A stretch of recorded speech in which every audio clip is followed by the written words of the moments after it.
दिल्ली से chief heart surgeon है doctor Anshuman, बहुत बहुत स्वागत है आपका रिपब्लिक भारत पर। एक सवाल सबसे पहले जो मैं आपसे पूछना चाहता हूं, हार्ट अटैक के केसेस इतने ज्यादा सामने क्यों आ रहे हैं, कार्डियक अरेस्ट के केसेस इतने ज्यादा सामने क्यों आ रहे हैं?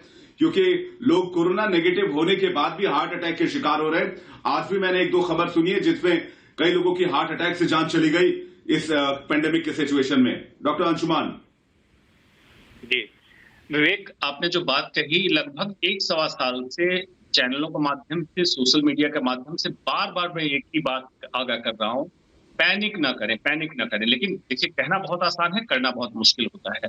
पैनिक ना करें करने का ये मतलब है कि इंडिया में आज 33% पॉपुलेशन डायबिटिक हो चुका है और इम्पेंडिंग हार्ट की प्रॉब्लम कई लोगों में रहती है। जैसे ही कोरोना संक्रमित होते हैं, बेशक एसिम्प्टोमेटिक हो या माइल्ड सिम्टम हो, वो इतना ज्यादा पैनिक में चले जाते हैं कि या तो उनका बीपी बढ़ता है या हार्ट अटैक आता है। कुछ केसेस जरूर डायरेक्टली देखे गए हैं, जो रिसर्च अभी चल रहा है उसपे, माइक्रो एंजियोपैथी मतलब वेस्कुलाइटिस, ब्लड वेसल्स के अंदर इन्फ्लेमेशन होना और क्लॉट बनना, उसके कारण हार्ट अटैक के केसेस क्या हो रहे हैं, इस पे रिसर्च चल रहा है। डायरेक्टली कोरिलेशन अभी तक नहीं आया है, लेकिन संभावना जरूर जताई जा रही है। लेकिन उससे ज्यादा जो उम्मीद मुझे जो लग रही है, हाइपरटेंशन, डायबिटिक और इम्पेंडिंग जिसमें हार्ट तकलीफ रह रही है, वो पैनिक स्थिति में चले जा रहे हैं। इसलिए आप कुछ बदल नहीं सकते हैं, आप कम से कम एक काम कर सकते हैं, अपना मेंटल नर्वस ब्रेकडाउन मत होने दीजिए, शांत रहिए। जो व्यवस्था है उसमें ही हम लोग इससे लड़के निकलेंगे। अगर कोरोना संक्रमित हो भी तो एक दूसरे की सहायता करके हम निकल सकते हैं। देखिए, ये बीमारी बहुत तेजी से फैल रही है और इसका संक्रमण दर भी काफी ज्यादा है डॉक्टर अंशुमान। ऐसे में अगर कोई आदमी स्वस्थ है तो उसे क्या करना चाहिए, या अगर कोई कोरोना की चपेट में आ गया तो उसे क्या करना चाहिए? और जो सामने वाला शख्स अगर कोरोना संक्रमित हुआ है, उसके अंदर लक्षण है, तो उसे अस्पताल के लिए कब रीच करना चाहिए? इन तमाम सवालों को लेकर बहुत ज्यादा कंफ्यूजन है। मुझे लगता है इस पर रोशनी डालेंगे तो लोगों को जानकारी मिलेगी इससे। बहुत अच्छा विवेक, बहुत अच्छा पूछा। अच्छे से 3 सेगमेंट में आपने बात पूछी है। एक स्वस्थ है, आज कोरोना संक्रमित नहीं है। दूसरा, जो कोरोना संक्रमित हुआ उसके 2 ग्रुप हैं, क्रिटिकल केयर और दूसरा नॉन क्रिटिकल। जो स्वस्थ व्यक्ति है, आज से, जो पिछले साल से मैं कह रहा हूं, आज से शुरू कर दें आप कि जीवन शैली में बदलाव, मोटापा कम, फास्ट फूड बंद, एक्सेसिव स्मोकिंग, अल्कोहल अगर हो सके तो बंद कर दीजिए, एंड एक्सेसिव खाने कीजिए, बंद करके शुद्ध भारतीय भोजन पे आ जाइए। नंबर 1 जो स्वस्थ है। और अब आप कहिएगा कि क्या कोरोना संक्रमित से बच जाएंगे? देखिए, संक्रमण सबको होना है, या तो हम वैक्सीन लगा के इंडिया को प्रोटेक्ट कर लें, या देर सवेर संक्रमण सबको होना है। हमारे उद्देश्य ये होना चाहिए कि जान की क्षति कम से कम कैसे करें। उसके लिए क्या उपाय है? क्रिटिकल केयर वालों को ट्राइएज करें। ट्राइएजिंग एक सिस्टम होता है जिसमें जो क्रिटिकल केयर की जरूरत है उनको क्रिटिकल केयर में जाने दीजिए।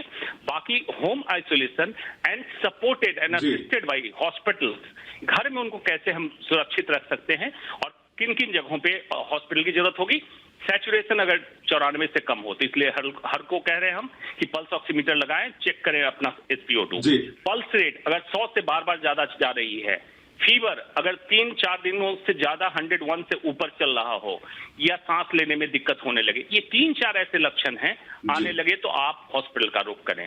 अन्यथा पैनिक न करें, शांत रहें। और अभी जरूरत सोशल डिस्टेंसिंग की नहीं है, फिजिकल डिस्टेंसिंग की है, सोशल टुगेदरनेस की है। समाज में एक दूसरे से जुड़ जाइए, एक दूसरे को सहायता दीजिए, तभी हम इससे निकल पाएंगे।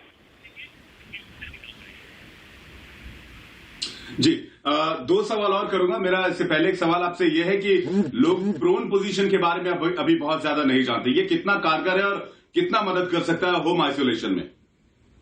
बहुत बढ़िया। NEJM, new England journal of medicine, हमारा 2013 में एक रिसर्च पब्लिश किया था जो एक्यूट रेस्पिरेटरी डिस्ट्रेस सिंड्रोम में प्रोन पोजीशन।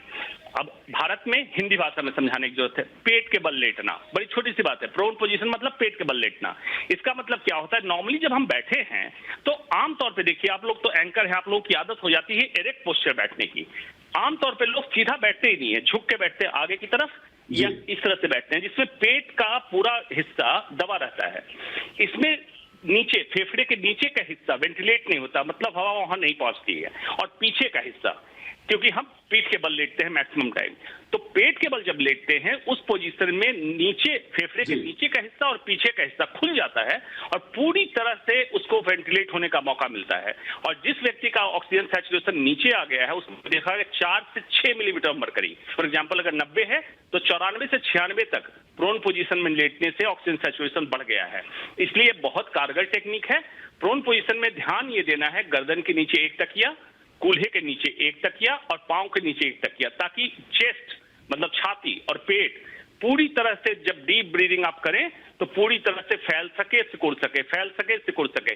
यही एक तरकीब है और इससे time tested medically proven research से पब्लिश पेपर है इसमें।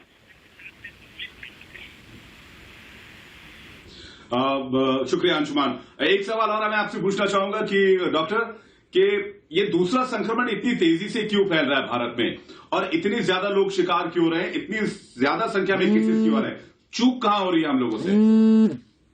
जी देखिए, दूसरा संक्रमण जब डबल म्यूटेंट हुआ था तभी था स्पाइक प्रोटीन ओवर एक्सप्रेशन हो गया था। स्पाइक प्रोटीन ओवर एक्सप्रेशन जो आप लोग ग्राफिक्स बना के दिखा रहे हैं मीडिया में, जो कांटे कांटे जैसी चीज निकली उसको स्पाइक प्रोटीन कहते हैं। स्पाइक प्रोटीन से ही कोरोना वायरस ACE2 रिसेप्टर जो फेफड़े में, गले में, इंटेस्टीन में, आंत के अंदर है उस पर अटैच होता है। तो कम इस ACE रिसेप्टर भी मिले तो ये कोरोना वायरस अटैच भी ज्यादा होता था, प्लस इन्फेक्टिविटी रेट एक व्यक्ति से दूसरे व्यक्ति में जाने की क्षमता भी बढ़ गई थी, इसीलिए तेजी से फैलने लगा। नंबर 1। नंबर 2, हम लोग कोरोना फटीग में चले गए। मतलब हिंदुस्तानी लोग बार बार करते करते कोरोना फटीग में चले गए कि कितने दिन तक मास्क ये कह रहे हैं, बार बार ये कह रहे हैं। तीसरी जो ऊपर से हुई चुनावी रैली और कुंभ स्नान, लोगों को लगा उसमें कोरोना नहीं फैल रहा, इसमें फैल रहा है, जबकि सच्चाई ये थी जहां भी भीड़ होगी कोरोना फैलेगा। ये 3 चीजें ऐसी बनी जिसके कारण ये इतनी तेजी से फैला है इस बार। जी डॉक्टर अंशुमान, एक लास्ट सवाल आपसे पूछना चाहेंगे। कोरोना से रिकवरी के बाद वीकनेस एक बहुत बड़ी प्रॉब्लम आ रही है लोगों को, और दूसरा खांसी बहुत लंबे समय तक चल रहा है। इसके लिए कोई घरेलू नुस्खा बताना चाहेंगे? देखिए, मैं मॉडर्न मेडिसिन का डॉक्टर हूं, लेकिन सच बताऊं हमारा आयुर्वेद बहुत पुख्ता साइंस है, साइंटिफिक है, लेकिन आयुर्वेद कभी मत समझिएगा नीली पीली बॉटल में बंद है। आयुर्वेद के वैद्यों से जो मेरा डिस्कशन हुआ, उन्होंने जो चीजें बताई है मैं पब्लिक तक पहुंचाना चाहता हूं। डिग्रीधारी क्वालिफाइड आयुर्वेद के वैद्य से जब बात हुई, उन्होंने कहा मुलेठी की लकड़ी जैसी चीज होती है, उसको अगर तोड़ के मुंह में रखें तो खांसी में काफी आराम मिल रहा है। और सीतोपलादी चूर्ण एक आयुर्वेद में है, ये आयुर्वेद के वैद्य ने मुझे बताया। जितने मेरे जानकार को हुआ उनमें वीकनेस में, जो कोरोना से रिकवरी के बाद थकान में और खांसी में काफी फायदा मिला है। इसलिए मैं मानता हूं उनके साइंस में, आयुर्वेद में बिल्कुल एस्टैब्लिश्ड मेथड है। हमारे मेडिकल साइंस में इस तरह की कोई चीज नहीं है जो पूरे थकान को पूरी तरह से और बहुत जल्दी रिकवर करा दे। बहुत बहुत शुक्रिया डॉक्टर अंशुमान। मुझे लगता है इस बातचीत से लोगों को बहुत सारी जानकारी मिली होगी और लोग बहुत हद तक इस केस को समझने में कामयाब हुए होंगे। आपका बहुत बहुत शुक्रिया, आपने कीमती वक्त निकाला। हालांकि डॉक्टर्स 3-3, 4-4 शिफ्ट में अभी काम करें, फिर भी आप अपना कीमती वक्त लेकर यहां पर आए, लोगों के बीच आपने जानकारी दी। बहुत बहुत शुक्रिया।